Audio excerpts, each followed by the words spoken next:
All right, guys, I'm kicking us off just a couple minutes early this morning because I've got the live coverage of General Beauregard pulled up and ready to go. So we're gonna take a quick peek-see at that before we start our show. And then, in keeping with that, let's get this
and good morning. That's right, it's February 2nd, it's Groundhog's Day, it's Friday, it's Firearms Friday, and for my pagan, heathen, and general Wiccan brothers and sisters out there, it is also Lunasa.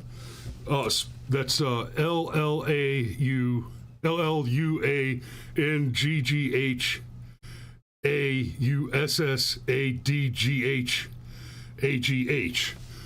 It's a Gaelic word, Lunasa.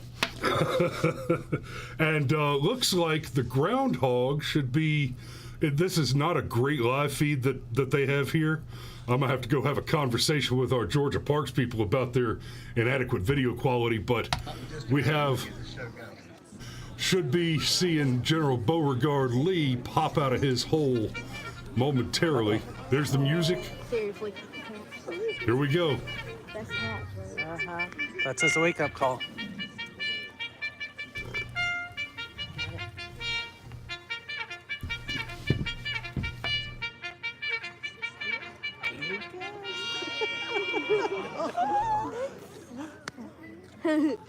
He's just sitting there asleep.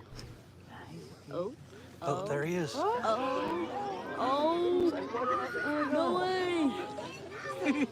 He's like, All right, how's that, Jessica? Is that better?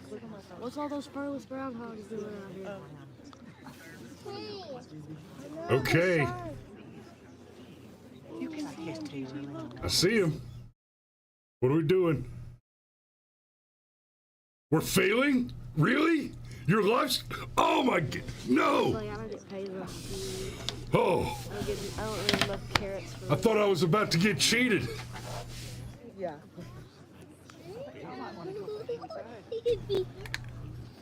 It's a little grainy and low resolution, but here we go. He's sticking his head out. He's looking around. You're welcome, Jessica.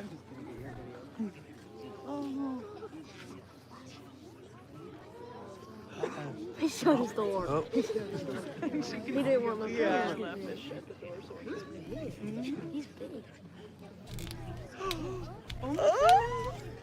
You don't want nobody breaking in his house. You see him, Gigi? Look at him.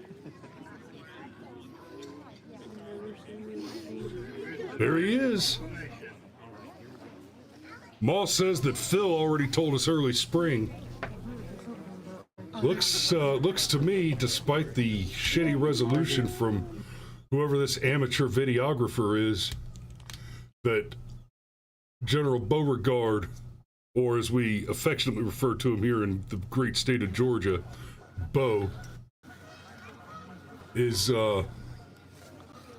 likewise optimistic so far.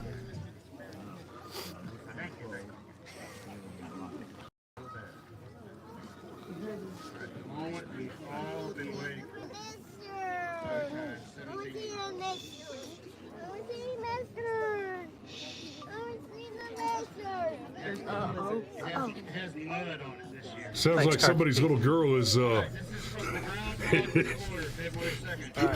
Mario says, fuck mammals. There's a little girl there that's looking for a lizard, too. You're in good company, shithead.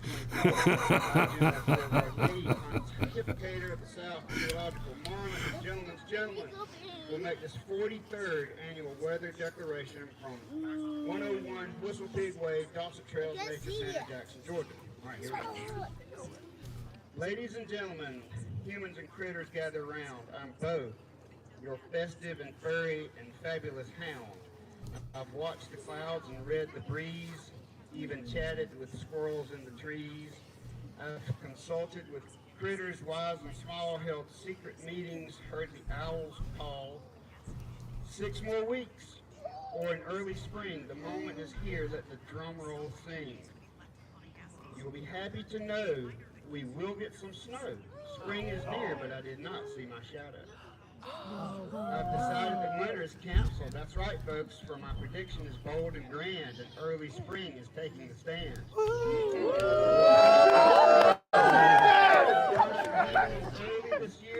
Thanks, Surf Bum. And there you go. That's enough of that. He said early spring, and that's what we were looking for. So, I don't know about y'all, but I work outdoors quite a bit, and I am gonna be happy to see a little bit warmer weather.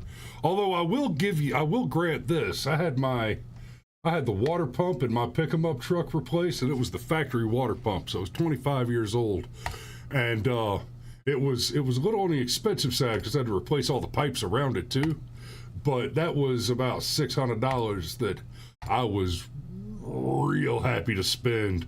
You know, about 2 weeks ago when it was stupid cold, I had just gotten that new water pump in there that makes the heater run better, and that has been a boon. All right, so I know y'all didn't come here for that nonsense. Xander says, notice they don't let the people see the groundhog. Just another example of where they don't show the count. Stop the steal! Give me back my ski season! You sons of bitch Democrats! You stole my skiing weather! Oh, Alex, I needed that. I needed that, brother. So, I thought we'd kick this one off with a pet story. Colorado pet owner fires handgun to rescue dog from mountain lion attack. I don't even need to read the rest of this story to comment on it to begin with, because this is one of those things. The gun grabber crowd likes, oh, nobody needs an AR-15. Yeah, well, why don't you just call the police? The park ranger, right? I don't give a shit who you are. You make a phone call. You tell somebody you need help. It takes some time to get there, right?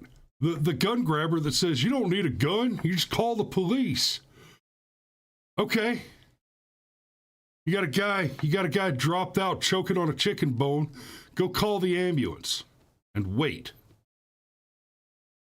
Just wait for the professionals to get there. No.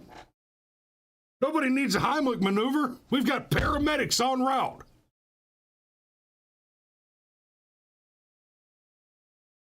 "10 minutes, 15 minutes for that ambulance to get there. Takes you about 3 minutes to die of oxygen starvation. Right? The firearms, same thing. Okay, you got a mountain lion attacking your family dog. We're just going to stand there and watch it happen? This is why everybody needs an AR-15.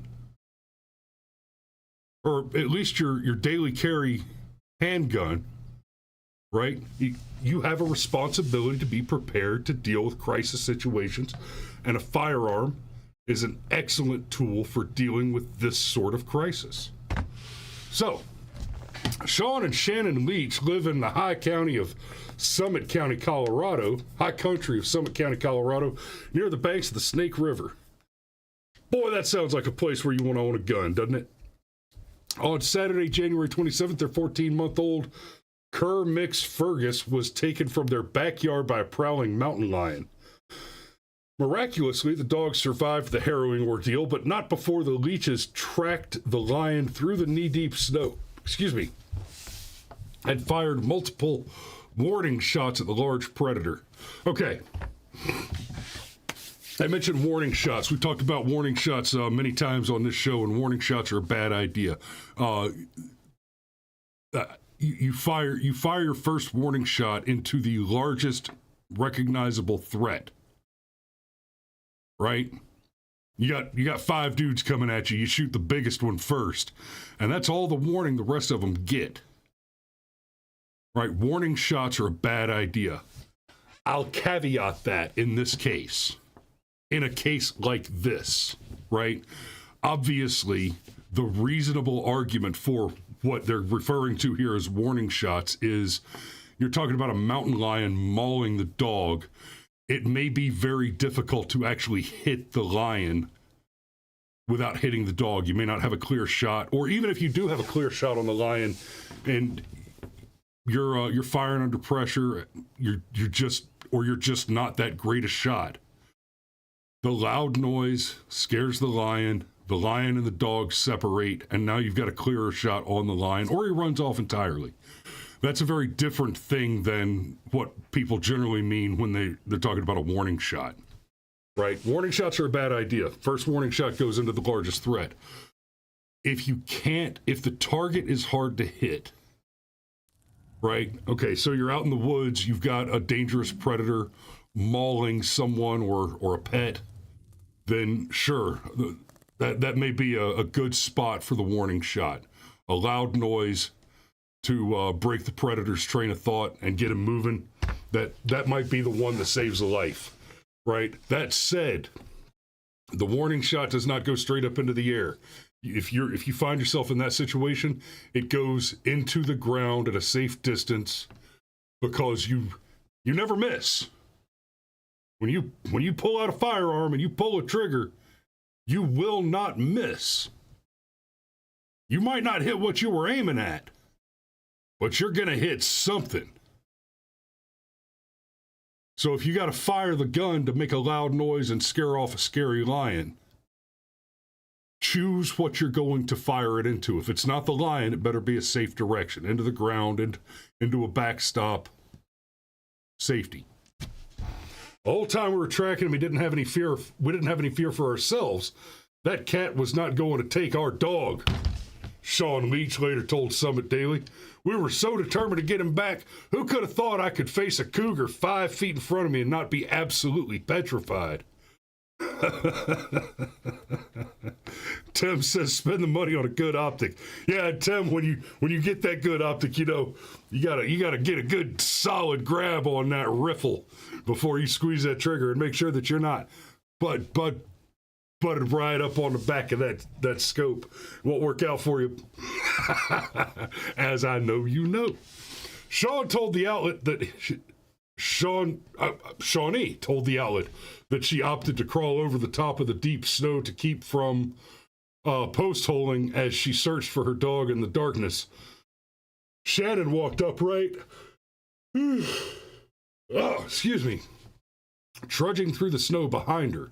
They crossed the frozen Snake River and approached the edge of the Keystone Ranch golf course when Shawnee recognized the familiar glow of Fergus's fluorescent collar in her flashlight beam. Then she saw the mountain lion hovering above Fergus. I shouted back to Shannon, Fergus is still alive. We've got to save him, she told Summit Daily. I'm yelling at Shannon, shoot it, shoot it. That thing, it had its mouth open and was hissing at me. Her husband fired one round into the ground, but the cat stood its ground, she recalled. When he fired a second shot closer to the lion, it retreated into the woods and Fergus came walking toward them with one of his eyes hanging from the socket. Damn, son.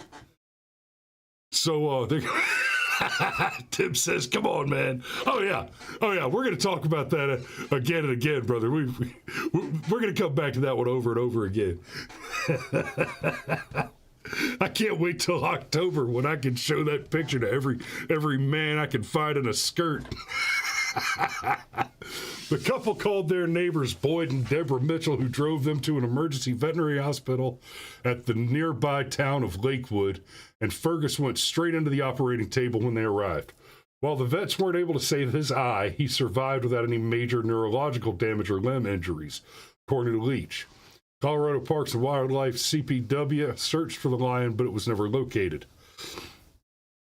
Colorado is home to an estimated 38 to 4,400 adult mountain lions. Lions stalk prey and attack with a rush, often from behind. Yeah. Okay. So, that right there, though. Nobody needs...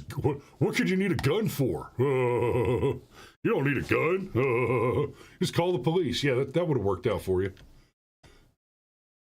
Remember, when seconds matter, the police are minutes away.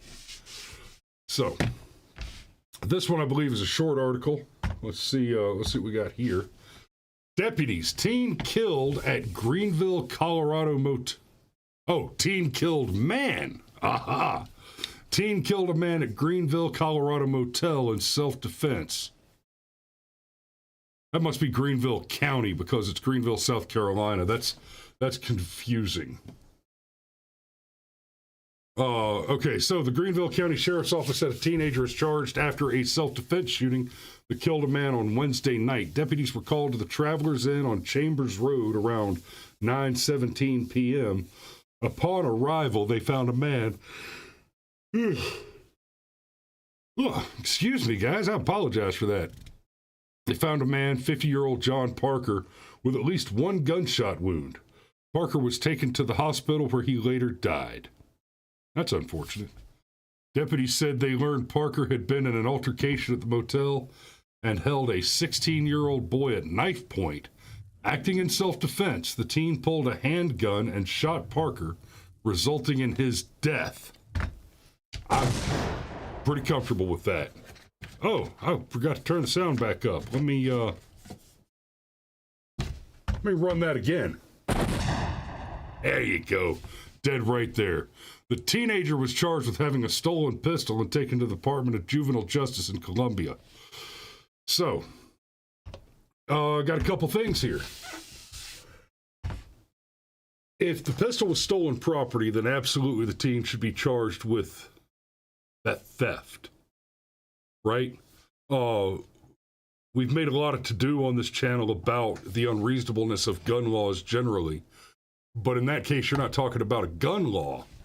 You're talking about property law. You know, it's one thing to say that there should be no laws referring to guns in general, but it doesn't matter that it's a gun, it's stolen property. So that's an interesting piece.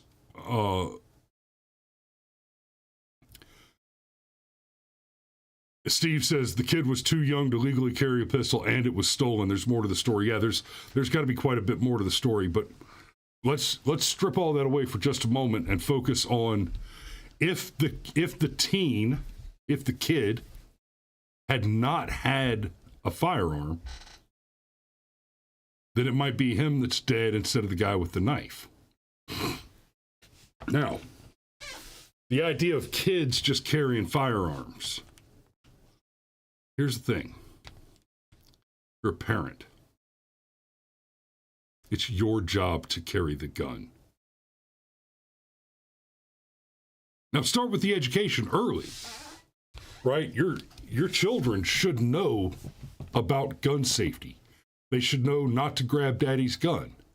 They should know how to check a firearm, how to clear it and handle it safely, and not to do so without the appropriate supervision. Right? Take them out and let them shoot a little bit. Teach them how to operate that weapon. Begin the training early. Responsible firearm ownership is a reasonable expectation. Despite my aversion to any law to that effect, that doesn't change the fact. Right? You know, premarital sex might not be illegal. It doesn't make it a great idea. Okay? So, But the story seems to indicate that we're talking about a kid that's into some kind of gang. Yeah, I'm already seeing people say it in the comments. Sergeant Major says maybe the teen was a gangster, and there's probably a good possibility that that's how the entire incident began. That's a lot to speculate, but it's not an unreasonable speculation, all things considered. So we'll go ahead and put a pin in that one and be done with it. And it's 7:49. I believe we can do one more, and then I need to get you a safety brief and get myself out the door. So here we go. Police identify man shot to death during home invasion to Orlando apartment complex. Oh, come on, Florida man. Come on, Florida man. What do we got? The Orlando Police Department on Wednesday identified an 18-year-old man who died Tuesday afternoon in a shooting that left another person injured at an apartment complex. Okay, there's a sentence. Police say they were called at about 1:15 p.m. to the shooting at the Jernigan Gardens Apartments on Mercy Drive near W.D. Judge Road. I don't know about y'all, but that sounds to me like an area that has a lot of signs that say things like EBT accepted here. Investigators said they discovered Kevin Dwayne Hodges with a gunshot wound in a breezeway. He was taken to a hospital where he was pronounced dead. I'm not going to hit the DOT button just yet because I'm not entirely sure that we applaud the execution of this particular individual. We're going to find out. Person dies in shooting that injured two. That's just the headline again. Police said they discovered a second person with a gunshot wound in an apartment. They said that person was taken to a hospital and is stable. Investigators did not release the identity of that person. Police had originally said that a third person was shot, but they determined that that is no longer the case.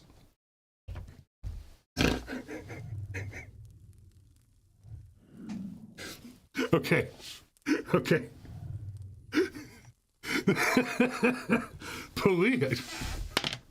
Police had originally said that a third person was shot, but they have determined that that is no longer the case.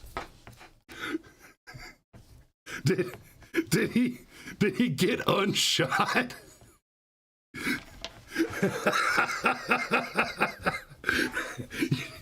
Steve says shooter used take back seats. Okay. Police had originally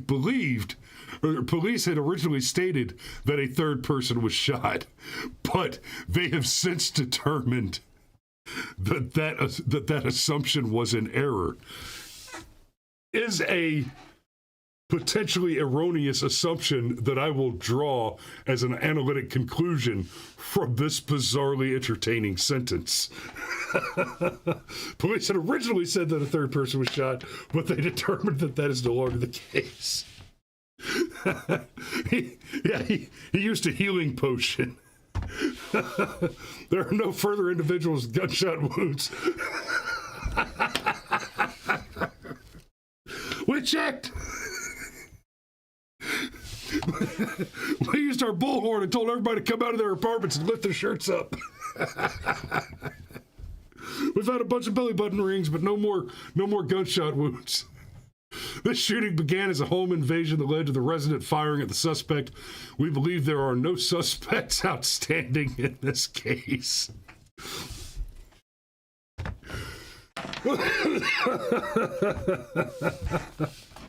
Oh.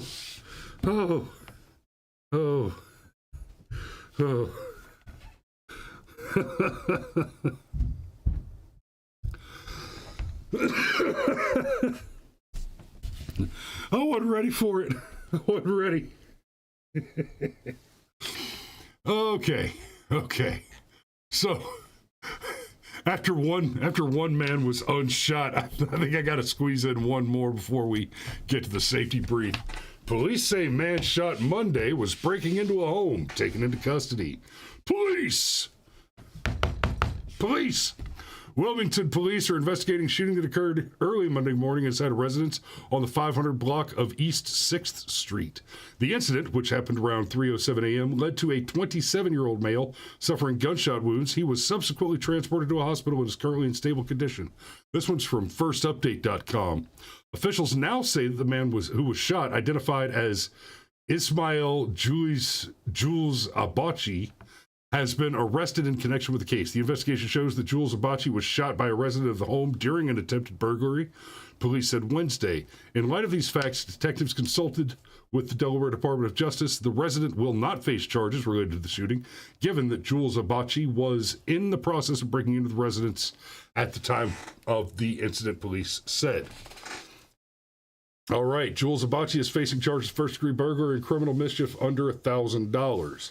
Following his arraignment in Justice of the Peace Court 20, he was committed to the Howard R. Young Correctional Institution with a cash-only bail set at $11,000. That seems like low. That seems like a low bail for attempted burglary, but I may be mistaken, but I believe Delaware is one where the bail amount is the amount. Like in Georgia, if your bail is set at $20,000, you pay a $2,000 bond, 10%, right? There's Kenosha in after the Kenosha kid story, there was the black racist terrorist that drove a love truck through a rally crowd, and he got like a $3,000 or $4,000 bail or something, and it was pointed out over and over again. No. There it's one where the amount is the amount. It's not. It's different. It's different than how it works in states where you can pay 10% to the bondsman. So I'm guessing that's the case with that. Otherwise, of course, I've seen. That's a whole nother topic. I won't go too far into.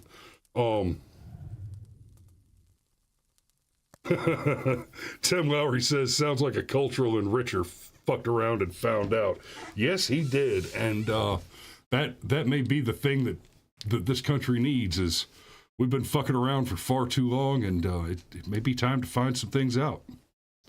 That is the scientific method. Fuck around and find out, right? You keep pouring you pour the blue juice into the red juice until it explodes, and then you know how much blue juice it takes to make the red juice explode, because you fooled around and, well, you found out. That is the scientific method. All right, it is Friday. It is,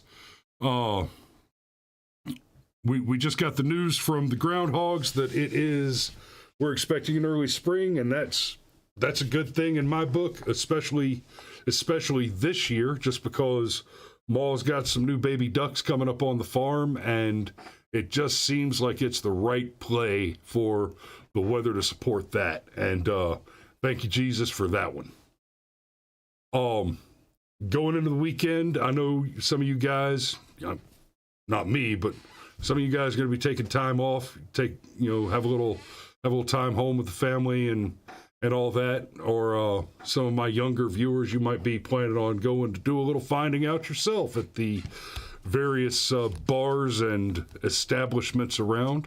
Y'all be safe, be careful, and stay in your lane.